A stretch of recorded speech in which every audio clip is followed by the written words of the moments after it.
Bom dia, na graça e na paz do Senhor Jesus, povo de Deus. Hoje é sexta-feira, dia 18 de julho de 2025. Vamos continuar a nossa leitura da palavra de Deus, hoje lendo 1 Crônicas, capítulo 19. Abra sua Bíblia e acompanhe a leitura da palavra de Deus, que diz: Depois disto morreu Naás, rei dos filhos de Amon, e seu filho reinou em seu lugar. Então Davi disse: Serei bondoso com Anum, filho de Naás, porque o pai dele foi bondoso comigo. O Naás era aliado de Davi. Agora o Naás morre e o seu filho Anum reina em seu lugar sobre os filhos de Amon. E Davi resolve ser bondoso com o Anum, como Naás tinha sido bondoso com o próprio Davi, ou seja, ele ia retribuir a generosidade, a bondade do pai, agora com o filho. E Davi enviou mensageiros para consolar Anum por causa da morte de seu pai. E os servos de Davi chegaram à terra dos filhos de Amon e Anum para o consolarem, os enviados mensageiros de Davi. Mas os príncipes dos filhos de Amon disseram a Anum: O Senhor pensa que foi para honrar o seu pai que Davi mandou esses consoladores? Não teria sido mais para que esses servos enviados por ele conheçam, destruam e espionem a terra, né? Então Anum pegou os servos de Davi, rapou a barba deles, cortou metade das roupas até a altura das nádegas e os mandou embora. O Anum humilhou os enviados de Davi, aí mediante o conselho dos seus servos, né? E ele continuou dizendo, versículo 5: Alguns foram e contaram a Davi o que tinha acontecido com aqueles homens. Então o rei enviou mensageiros ao encontro deles, porque estavam muito envergonhados.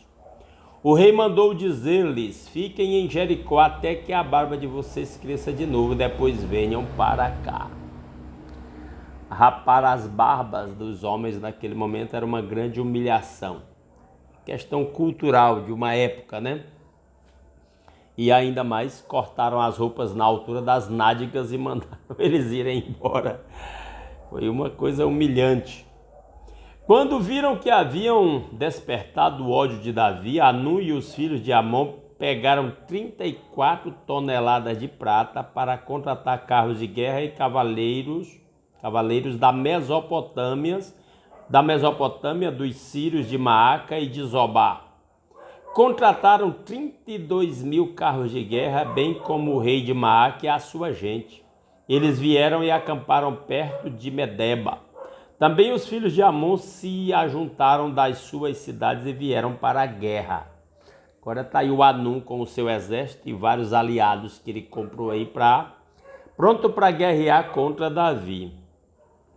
Davi soube disso e enviou contra eles Joabe com todo o exército dos valentes. Os filhos de Amon saíram e se prepararam para a batalha à entrada do portão da cidade, porém os reis que vieram estavam à parte no campo, fizeram uma cilada contra o exército de Davi.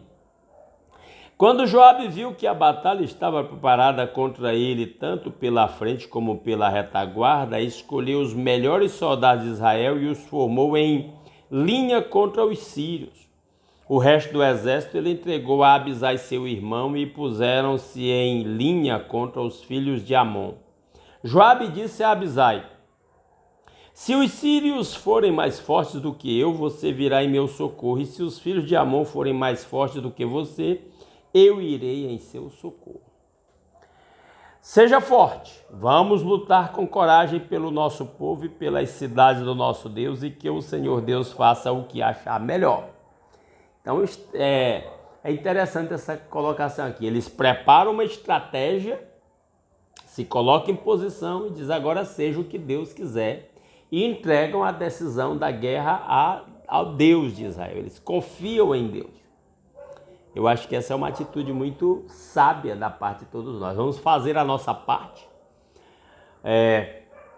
nos preparar o melhor que pudermos e o resto é com Deus. Quando fizermos a nossa parte, deixa o resto com Deus que Ele resolve.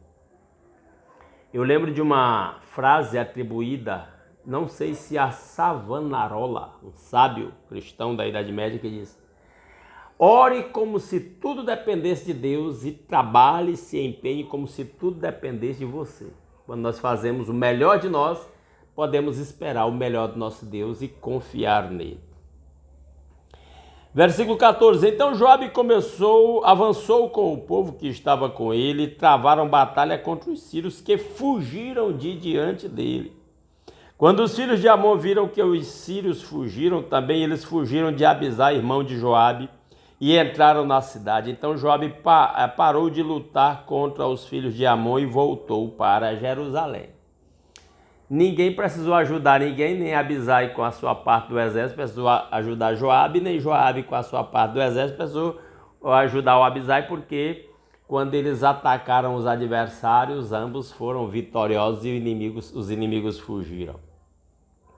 Quando os sírios viram que tinham sido derrotados por Israel, enviaram mensageiros e chamaram os sírios que estavam do outro lado do rio Eufrates. Sofaque, comandante do exército de Hadadezer, marchava adiante deles. Quando ficou sabendo disso, Davi reuniu todo Israel, passou o Jordão, foi ao encontro deles e se pôs em ordem de batalha. Os sírios aí se sentiram derrotados, humilhados e agora reforçaram o seu exército e vieram e Davi estava pronto. Depois que Davi tinha feito isto, os sírios lutaram contra eles. Porém, os sírios fugiram de Israel e Davi matou os condutores de 7.000 carros de guerra e 40.000 soldados de infantaria dos sírios. E matou Sofaque, o comandante do exército, do rei da Síria, no caso. Quando os servos de Hadadezer viram que tinham sido vencidos por Israel, fizeram paz com Davi e o serviram, e os sírios nunca mais quiseram socorrer os filhos de Amon. Então aí está os amonitas, que eram vassalos de Davi, quiseram se rebelar sobre o governo de Anum, foram derrotados. Tinham contratado os sírios que não tinham nada a ver até aquele momento com aquela guerra. Os sírios entraram na guerra, foram derrotados a primeira vez, se refizeram, tentaram de novo e deu errado. E se tornaram vassalos de Davi também. Isso é uma maneira do cronista mostrar como o reino de Davi foi forte, como foi vitorioso nas guerras e como ele dominou, inclusive, as nações vizinhas, né?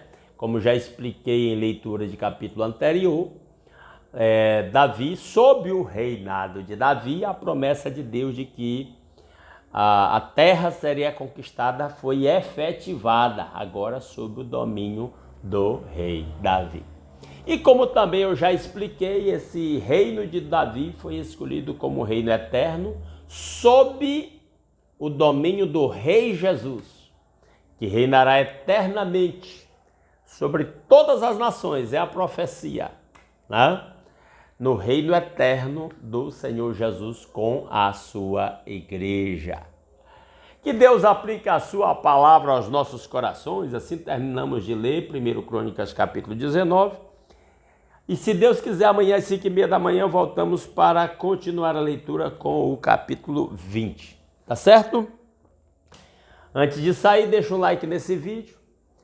Ou um dislike, caso não tenha gostado do conteúdo, né?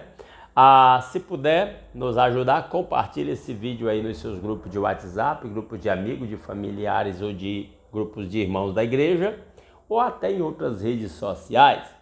Comente aqui embaixo o que você achou, deixe o seu pedido de oração. Nós sempre nos comprometemos a orar por todos os pedidos deixados aqui, ok? E Se não está inscrito no nosso canal, gostou desse conteúdo e quer continuar acompanhando a leitura diária de um capítulo da Bíblia até a conclusão de toda a Bíblia, está convidado a se inscrever no canal. E amanhã, às 5h30, a gente se encontra. Um grande abraço a todos.